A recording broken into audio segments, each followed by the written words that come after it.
અમદાવાદ શહેર પોલીસ દ્વારા રથયાત્રા રૂટ ઉપર નાઇટ પેટ્રોલિંગ કરવામાં આવ્યું। આ પેટ્રોલિંગમાં પોલીસના ઉચ્ચ અધિકારીઓ જોડાયા, સાથે સુરક્ષાની પણ ચકાસણી કરવામાં આવી।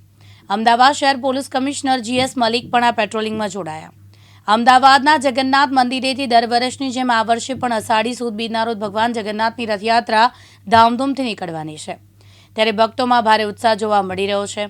રથયાત્રામાં મોટી સંખ્યામાં ભક્તો જોડાતા હોય છે, આથી કોઈ અનિચ્છનીય ઘટના ન બને અને શાંતિમય માહોલમાં રથયાત્રા નીકળી શકે તે માટે ચુસ્ત સુરક્ષાના ભાગરૂપે અમદાવાદ પોલીસ તંત્ર, ક્રાઇમ બ્રાન્ચ, સાયબર ક્રાઇમ અને SOG દ્વારા તૈયારી કરવામાં આવી રહી છે।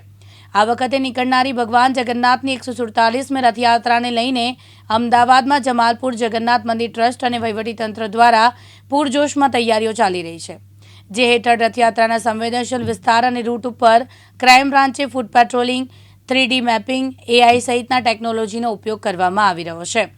આ સાથે આ રૂટની અલગ અલગ વિસ્તારોમાં 1500થી વધુ CCTV કેમેરા, પોલીસ જવાનો, પોકેટ કેમેરા, ડ્રોનનો પણ ઉપયોગ કરવામાં આવશે। મંદિર, સરસપુર અને પોળોના 3D મેપ બનાવવામાં આવશે। મોડી રાત્રે 120 બાઇકો સાથે પેટ્રોલિંગ કરવામાં આવ્યું હતું।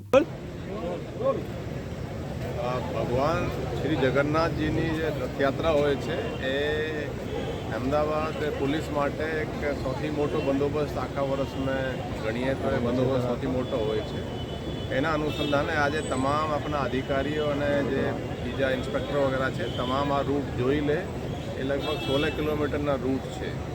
એના પછી આપણે થોડો બ્રીફિંગ કરીએ। આમ તો દરરોજ તમે જુઓ તો તૈયારીઓ આપણે આ રથયાત્રાની ચાલી રહી છે। થોડા કોમ્યુનલ હાર્મનીના આપણે બ્લડ કેમ્પ એ પણ યોજાયા, ક્રિકેટનો પણ એકતા કપે પણ આપણા રમાઈ રહ્યા છે અને બીજી પણ શાંતિ સમિતિની મીટિંગ વગેરે બધી યોજાઈ રહી છે। એકંદરે આપણે જોઈએ તો આપણે બધા જ રીતે તૈયારી આપણે કરી રહ્યા છીએ। સર, ખાસ કરીને આજે કેટલા પોલીસકર્મી છે તે જોડાયા છે?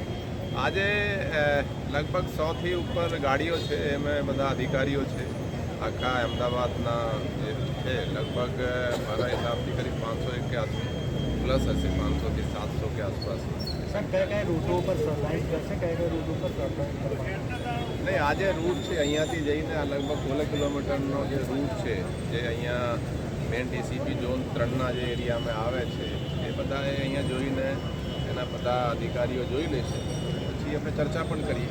એર સર્વેલન્સ કેવી રીતના રહેશે, ગઈકાલે રિહર્સલ કર્યું, કેટલો ફાયદો રહેશે? જે છે આમ તો હમણાં જ હેલિકોપ્ટરથી પણ એનો સર્વે કરવામાં આવ્યો, પણ આપણે મેઇન સ્ટ્રેસ તો જે અત્યારે CCTV રૂટ ઉપર લગાવી રહ્યા છીએ એ સૌથી મોટો આપણે બંદોબસ્ત માટે હેલ્પફુલ રહેશે। કોઈ બનાવ પણ બને તો પાછળથી પણ કોણે કર્યું છે, શું કર્યું છે, તો એ બધા આપણે ચકાસણી તપાસ દરમિયાન થઈ શકે। મેઇન તો આપણે CCTV છે એ વધારે હેલ્પફુલ રહેવાના, પછી આપણે જે ડ્રોન છે એના પણ જે ઉપયોગ કરવાના છીએ એની પણ આપણે યુઝ કરવાના છીએ। ટૂંકમાં આ છે કે જે CCTV સર્વેલન્સ છે એ આવા બંદોબસ્ત માટે સૌથી વધારે ઇફેક્ટિવ હોય છે। સંગીતા સુથાર, દિવ્યાંગ ન્યૂઝ, અમદાવાદ।